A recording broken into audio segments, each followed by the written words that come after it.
Bonjour à tous, ici Nata, votre animatrice du balado Nata PR School. Vous êtes un entrepreneur ou un directeur de marketing et vous êtes sur le point de lancer un nouveau produit ou service? Ou vous vendez vos produits depuis un bon moment déjà, mais vous souhaitez savoir comment augmenter votre visibilité, vous faire connaître et toucher plus de clients? Chez Nata PR, nous traitons tous les jours avec de vrais clients et nous vous enseignons des solutions RP faciles, amusantes et honnêtes. Vous apprendrez ici les étapes simples pour combiner la force des relations publiques aux médias sociaux dès maintenant. Suivez-nous!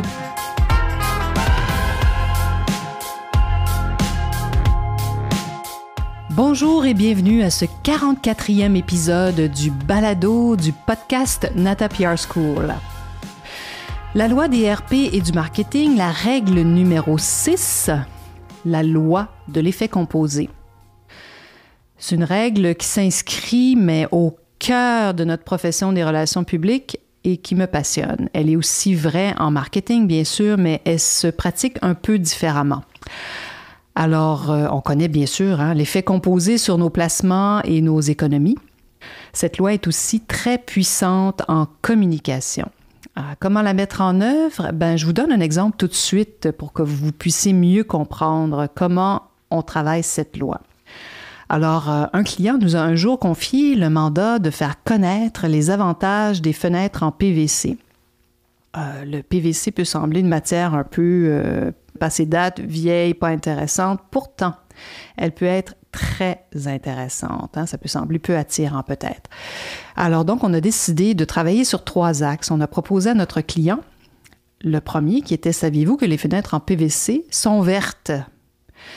Je ne m'étendrai pas sur le sujet, mais comme le PVC est éternel et dure très longtemps, on pense souvent que le bois, par exemple, que les matières naturelles, là, c'est ce qu'il y a de plus éco-responsable, mais sachez que le PVC est une solution extrêmement intéressante.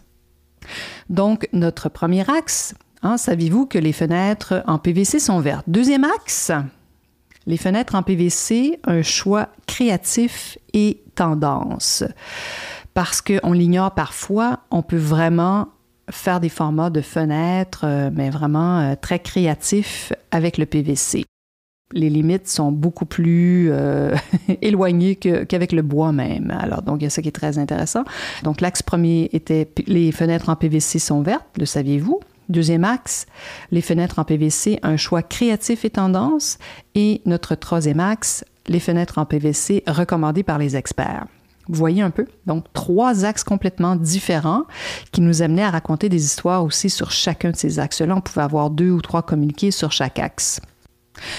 Nous avions bien sûr aussi créé un calendrier autour de tous ces communiqués avec vraiment une séquence particulière. On avait choisi des moments aussi pour parler du côté vert, par exemple, au printemps, etc. Donc, on avait vraiment fait un travail de réflexion, vraiment un travail stratégique pour pouvoir bénéficier de l'effet composé.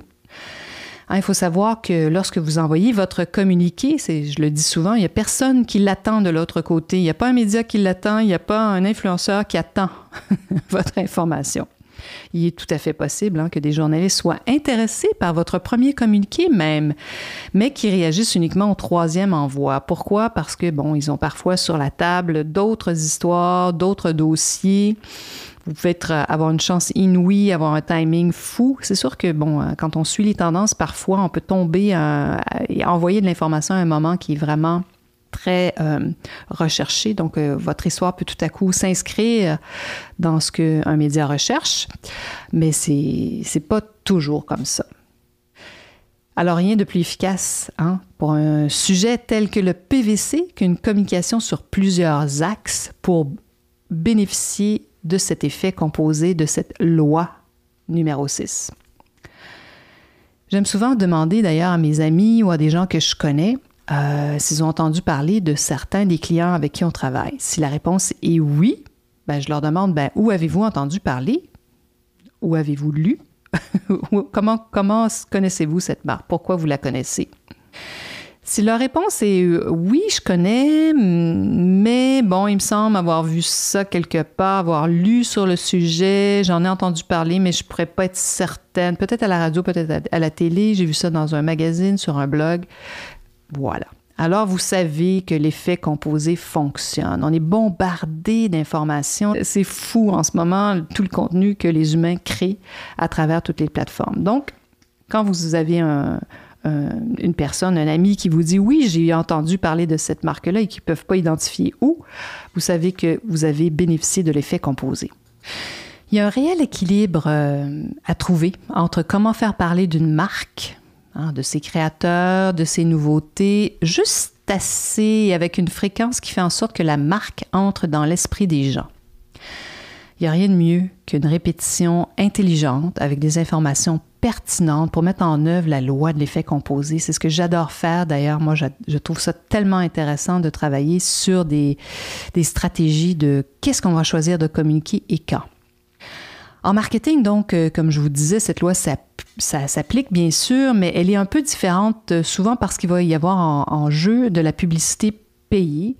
Alors donc, il y a un message qui va être beaucoup plus formaté. Tandis qu'en relations publiques, bien évidemment, les gens s'approprient le message qu'on leur propose, vont le raconter ou en parler d'une certaine façon pour plaire à leurs lecteurs ou à leurs fans. Alors donc, c'est pour ça que c'est très différent, mais c'est une loi qui s'applique aussi, bien sûr. Alors aujourd'hui, c'est complexe de choisir les bons canaux pour se faire connaître et construire justement, avoir cet effet composé. Est-ce que vous allez faire une campagne sur Facebook, Google, des AdWords, Instagram, YouTube, de la publicité en ligne? Les choix sont presque pas infinis, mais très nombreux. Mon petit secret, comme vous le savez, les relations publiques, c'est un outil à ajouter à votre plan marketing. Pourquoi? Parce qu'on fait partie, c'est mon petit secret, nous sommes la partie organique de votre plan. Donc, toute campagne que cette partie-là, c'est un gros plus, je vous le promets. Pensez à Starbucks, qui s'est littéralement construite, c'est une entreprise qui s'est construite grâce au RP. Ils font encore aujourd'hui très peu de publicité massive. On voit un peu, mais très peu. Alors donc, c'est vraiment à travers, justement, raconter leurs histoires, leur histoire. Ils font aussi beaucoup de présentations de leurs produits à travers des relations publiques. Et les RP demeurent ce qu'il y a de moins coûteux. C'est ce qu'il y a de moins cher dans votre plan marketing. Surtout, ne vous laissez pas raconter par des agences de marketing numérique que ça coûte cher, les RP. C'est faux.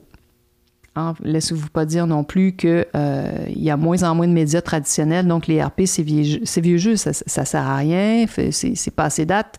C'est totalement faux et c'est sans compter sur toutes les plateformes numériques de tous les influenceurs et bien sûr des grands médias traditionnels. Ils ont tous, pensez au New York Times, au Vogue, à tous les grands magazines internationaux, ils ont tous, et même locaux dans votre pays, dans votre région, ils ont tous fait le virage numérique il y a longtemps. Donc, il faut arrêter de penser qu'il n'y en a plus puis qu'ils vont disparaître.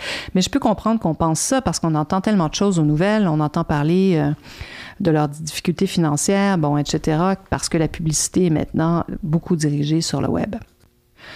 Je vous en parle souvent, mais on a analysé bien sûr nos résultats, mon associé et moi, calculé de nombreux retours sur investissement, des ROI, Return on Investment, des ROI, retour sur investissement, des coûts par mille, et les RP demeurent de loin ce qui est le moins cher. C'est moins cher qu'une campagne d'acquisition de nouveaux clients, ça c'est certain. Et j'ai passé beaucoup de temps à réfléchir à ce que nous faisons à l'agence. Et puis, comme notre première valeur consiste à servir au plus haut niveau, il est crucial pour moi de répondre aux interrogations de nos clients. On ne vend jamais un service pour vendre un service. Je déteste ça. Je ne vais pas vous vendre une campagne d'influenceur si je ne pense pas que ça va vous servir. Et c'est contre nos valeurs profondes, tout simplement. Puis ça ne s'inscrit ni dans la durée, ni dans le développement de partenariats avec les marques que nous servons. Nous, on aime être un accompagnateur. On veut vraiment vous aider, vous conseiller, vous dire la vérité, bien sûr. On a à cœur d'être utile. Comme j'espère, ce podcast l'est aussi, que vous apprenez plein de choses à travers ce podcast. Alors, j'espère aussi que ça vous fait réfléchir quand vous prenez un petit 10-15 minutes. J'essaie de les faire courts justement pour ça. Parce que je suis persuadée que comme moi, votre temps est compté, vous avez beaucoup de choses et que peut-être vous consommez beaucoup de choses et que comme ce podcast-là est court, vous avez l'occasion de l'écouter très souvent.